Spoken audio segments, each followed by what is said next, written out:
Cet après-midi, 2 voix se sont élevées dans ce palais de justice. 2 chants puissants, engagés, portés par une indignation sincère.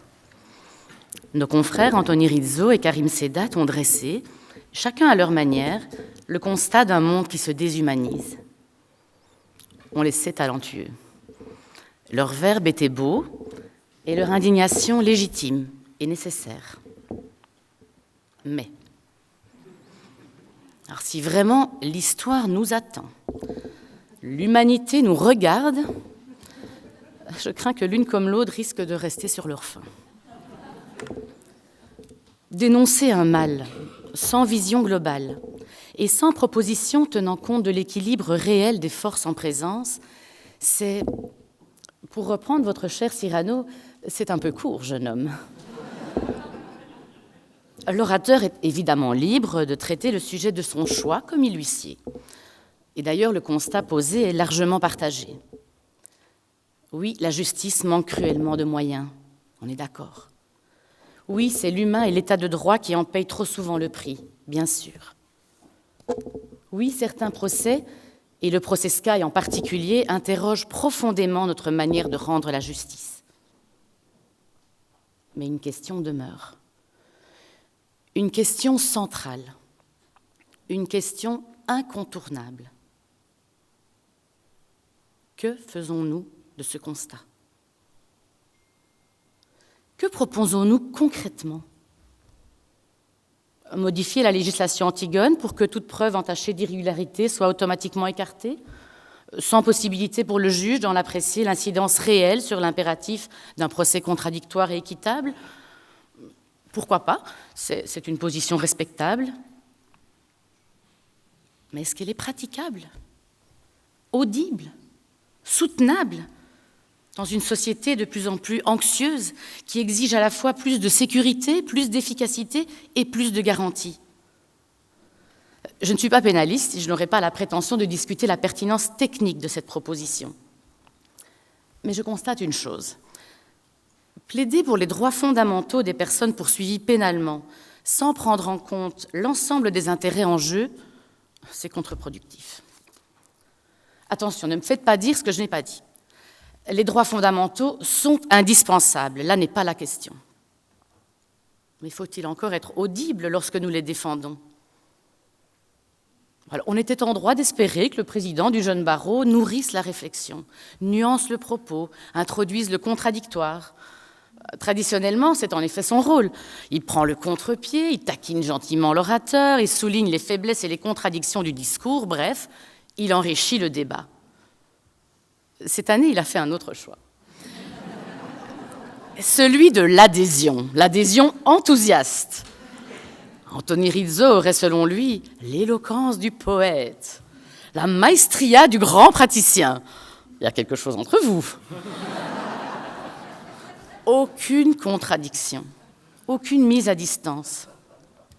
Sur ce sujet-là, vous avez refusé de vous placer sur le terrain du contradictoire. Vous vous êtes placé aux côtés de l'orateur pour amplifier son point de vue jusqu'à l'universel. Reconnaissez que c'est la seule personne qui passe du justicier à Gaza en moins de 15 secondes. Même Google Maps ne fait pas si vite.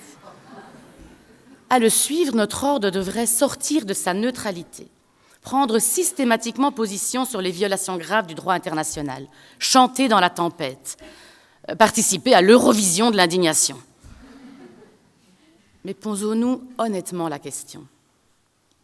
Qui sauve le monde à coups de communiqués de presse et de posts sur les réseaux sociaux ? Pensons-nous faire œuvre de justice en prenant position dans des conflits armés d'une complexité extrême, où les victimes civiles existent de part et d'autre, où l'appartenance à un peuple ne signifie pas forcément que l'on adhère aux actions menées par ses dirigeants ? Y croyons-nous vraiment ? Mesdames les bâtonnières, messieurs les bâtonniers, chères consoeurs, chers confrères, mesdames, messieurs, en vos titres et qualités, c'est la dernière fois que je prends la parole à l'occasion de la rentrée solennelle du barreau de Bruxelles. Alors moi aussi, je vais me permettre et m'autoriser un petit pas de côté. Bon, ceux qui me connaissent savent qu'il n'y a rien de très étonnant à ce que je ne m'affranchisse de la tradition. Et donc, plutôt que de répondre point par point aux discours qui ont précédé, je voudrais proposer une réflexion plus systémique et peut-être un peu plus inconfortable sur notre manière à nous, avocats, de porter nos combats. Car en les écoutant, j'ai reconnu un réflexe très ancré dans notre profession. Nous dénonçons, beaucoup, fort, à raison, et souvent avec talent. Mais la plupart du temps, nos dénonciations sont inopérantes. Dans le confort de nos robes, symbole de notre indépendance, nous pointons ce qui ne va pas, en occultant très souvent une partie de l'équation. C'est certain, le procès Sky n'a pas été à la hauteur de la justice que nous méritons. Un seul procès pour 125 prévenus. Certains n'ont eu droit qu'à quelques lignes lapidaires d'un réquisitoire qui sollicitait pour eux des années de prison. Et peu importe la peine requise, la défense était priée de plaider au pas de course. Il ne fallait surtout pas perdre de temps, surtout pas prendre de retard. Et lorsque le jugement est tombé, les condamnés ont dû s'avancer 5 par 5 pour apprendre le sort qui leur avait été réservé. Est-ce la justice que nous voulons? Évidemment que non. Le procès Sky a laissé des traces à l'ensemble de ses acteurs, et pas uniquement du côté de la défense d'ailleurs. Il s'agissait toutefois d'un dossier, d'un procès tout à fait inédit et atypique, qui ne peut être brandi comme la preuve d'une déliquescence générale de la justice pénale en Belgique. La vraie question n'est pas de savoir si ce procès était imparfait. Bien sûr qu'il l'était. La vraie question est, comment fait-on autrement? Aurait-il fallu organiser 125 procès distincts, au risque de paralyser durablement le traitement des autres affaires au rôle? Aurait-il fallu ne juger que quelques prévenus, à l'heure où le narcotrafic gangrène notre capitale et où le sentiment d'impunité est déjà si répandu dans certains quartiers? Comment redonner toute sa place à l'humain sans ignorer les contraintes matérielles, budgétaires et sécuritaires? Comment faire concrètement? Nous déplorons à juste titre l'absence de symboles dans certains lieux de justice. Mais comment parler d'ornement quand les plafonds s'effondrent, que les dossiers prennent l'eau et les champignons, que les cellules d'attente au sous-sol du palais restent inutilisables, faute de débloquer 14 000 €? Comment exiger d'habiller les lieux de justice de symboles quand la commission de probation reste paralysée plusieurs mois, à défaut pour l'État de fournir 3 malheureux ordinateurs? Le réel résiste à nos idéaux. Oui, la chaîne pénale se préoccupe plus de la sécurité que des droits fondamentaux. Mais faut-il pour autant confondre les limites de notre champ de vision avec les limites du monde? Nous, avocats, souffrons parfois d'une vision tunnel. Ce biais cognitif bien connu est dû à une attention excessive, focalisée sur un seul objectif et ignorant le reste. Cette vision tunnel est indispensable lorsque nous défendons un client, car nous n'avons alors que 2 bornes pour entourer notre action, la loi et la déontologie. Nous ne sommes pas les gardiens de la morale de nos clients, et peu importe que nous approuvions ou que nous réprouvions leurs actes, nous avons fait le serment de les défendre en soulevant tous les moyens de fond ou de forme que leur défense requiert. Et c'est comme ça que ça doit être.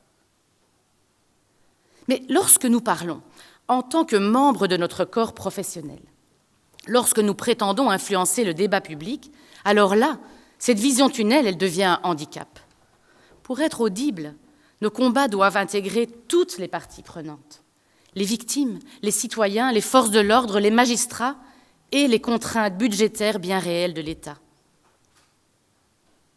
À l'heure où on dénombre plus de 250 fusillades à Bruxelles en 4 ans, des centaines de dossiers terroristes, des milliers de victimes de violences sexuelles, des centaines de narcotrafiquants aux moyens aussi illimités que la violence dont ils font preuve, comment faire concrètement pour mener une politique criminelle à la fois ferme et juste? Comment faire concrètement pour assurer la sécurité sans jamais empiéter les libertés? Comment garantir les droits fondamentaux sans nourrir l'impunité? Ces questions sont complexes. Elles demandent de la nuance. Et notre monde en manque cruellement. Tant que nous nous contenterons de dénoncer sans proposer, tant que nous chanterons un idéal sans affronter le réel, nos discours resteront beaux, mais sans effet. Dénoncer, c'est facile. Nous le faisons d'ailleurs tous les jours. Comme le rossignol, on pourrait même le faire en chantant. Alors moi, j'attends avec impatience la playlist Spotify, Garot de Bruxelles, Grandes indignations, volume 1. Mais si nous voulons réellement faire bouger les lignes, nous devons sortir de notre entre-soi, briser les chaînes de notre point de vue, quitter la posture morale et accepter la complexité. Pour faire vivre concrètement l'état de droit, nous devons enlever nos œillères et tenir compte de la réalité de terrain en écoutant l'ensemble des acteurs du théâtre judiciaire. Nous ne sommes pas les seuls à nous battre du bon côté. Nous rêvons tous d'une justice à la hauteur de ce que méritent les citoyens. Mais ne soyons pas dupes. Chanter un idéal sans rien proposer de concret ne changera jamais le monde. Et si nous hurlons notre indignation à chaque instant, pour chaque atteinte, comment avoir une toute petite chance d'être entendus? Le vrai courage ne réside pas dans le verbe, il réside dans l'action. Dans ces presque rien qui, accumulés, font basculer le monde dans le bon sens. Martin Luther King avait un rêve, et il l'a partagé avec plus de 250 000 personnes lors de son célèbre discours. Mais ce n'est pas ce discours qui a fait reculer les inégalités raciales. Ce sont ses marches, ses arrestations et son courage quotidien qui ont fait avancer les droits civiques. Notre époque a besoin de rossignols. Elle a aussi besoin de fourmis. Elle a besoin de voix qui portent et de mains qui construisent, de courage et de nuances, d'espoir et de lucidité. Bon, alors, en parlant de lucidité, vous pourriez m'objecter que je fustige les dénonciations déconnectées du réel, mais que jusqu'ici, moi non plus, je n'ai pas proposé quelque chose de concret. Vous n'auriez pas tort, mais j'y viens. On l'a dit, et on peut tourner le problème dans tous les sens, le sous-financement chronique de la justice est au cœur de ces tourments. Le manque de vision globale en est un autre. Le sous-financement de la justice est dénoncé depuis plus de 30 ans, en vain. Le système judiciaire fonctionne avec beaucoup trop peu de personnel et de moyens. Et je ne pense pas uniquement aux magistrats et aux greffiers. Je pense aussi aux enquêteurs, aux policiers, aux procureurs, aux agents pénitentiaires, aux référendaires et même au personnel technique et d'entretien, qui se fait presque aussi rare que le papier toilette au SPF Justice. Ce personnel en sous-effectif n'a ni le temps ni les moyens de se former correctement et en continu. Il est contraint de travailler avec du matériel obsolète, et encore quand il y a du matériel. Et alors lorsque les décideurs nous expliquent qu'il n'y a pas d'argent et qu'il faut faire avec les moyens du bord, on aurait presque envie de rire si la situation n'était pas aussi désolante. Car de l'argent, il y en a. Encore faut-il avoir le courage d'aller le chercher. Ça suppose une politique criminelle audacieuse, assumée et courageuse. Incarcérer un petit dealer de cannabis à Simonis ou les demandeurs d'asile abandonnés dans nos rues qui n'ont souvent d'autre choix que de commettre des délits pour survivre ne résoudra rien. Ah, mais ça permet d'afficher des chiffres. On se donne bonne conscience, on alimente des beaux discours. Mais enfermer les victimes d'un système défaillant dans des prisons surpeuplées, aux conditions tellement indignes qu'elles favorisent la récidive bien davantage que la réinsertion, ce n'est pas faire œuvre de justice. Si nous voulons être sérieux, il faut s'attaquer aux vrais problèmes et repenser la politique criminelle à l'aune de l'austérité budgétaire. Il est urgent d'investir massivement dans la lutte contre la criminalité financière, d'aller chercher l'argent là où il se trouve, afin d'affaiblir durablement les réseaux criminels issus du narcotrafic ou des cols blancs et de financer la justice. Ça exige du courage. Le courage de multiplier les transactions pénales qui permettent d'indemniser immédiatement les victimes et d'infliger des sanctions financières proportionnées à la gravité des faits et aux moyens réels de leurs auteurs. Le courage d'investir massivement pour former spécifiquement des enquêteurs et des magistrats à l'analyse des flux financiers et des mécanismes de blanchiment.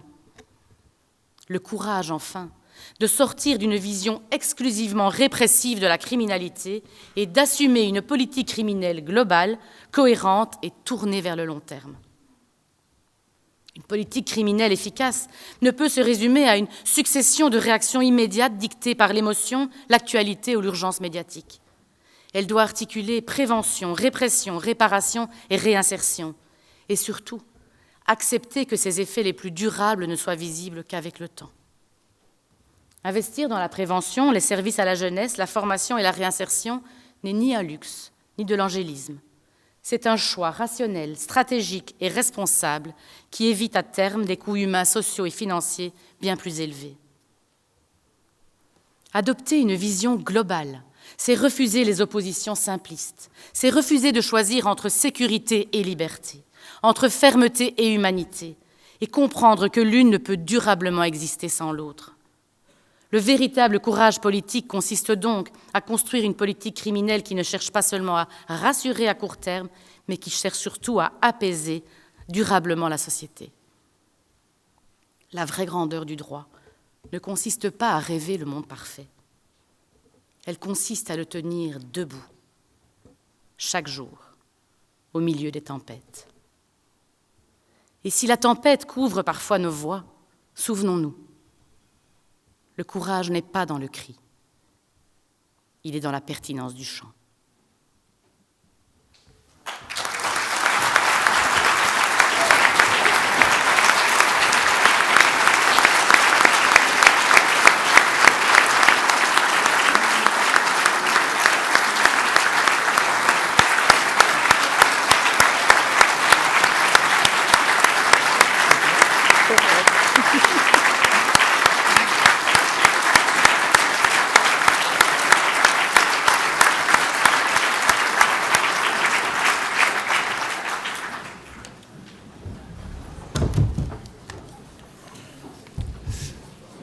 Je vous remercie, Madame la bâtonnière. Un tout grand merci, Monsieur l'orateur, pour votre discours. Nous y sommes. Je vous remercie aussi toutes et tous pour votre attention. Je retrouve, je pense, la plupart d'entre vous ce soir lors de la soirée de gala. Et je déclare la séance solennelle de rentrée de la conférence du Jeune Barreau de Bruxelles pour l'année 2025-2026, close. Longue vie à la conférence du Jeune Barreau. La séance est levée.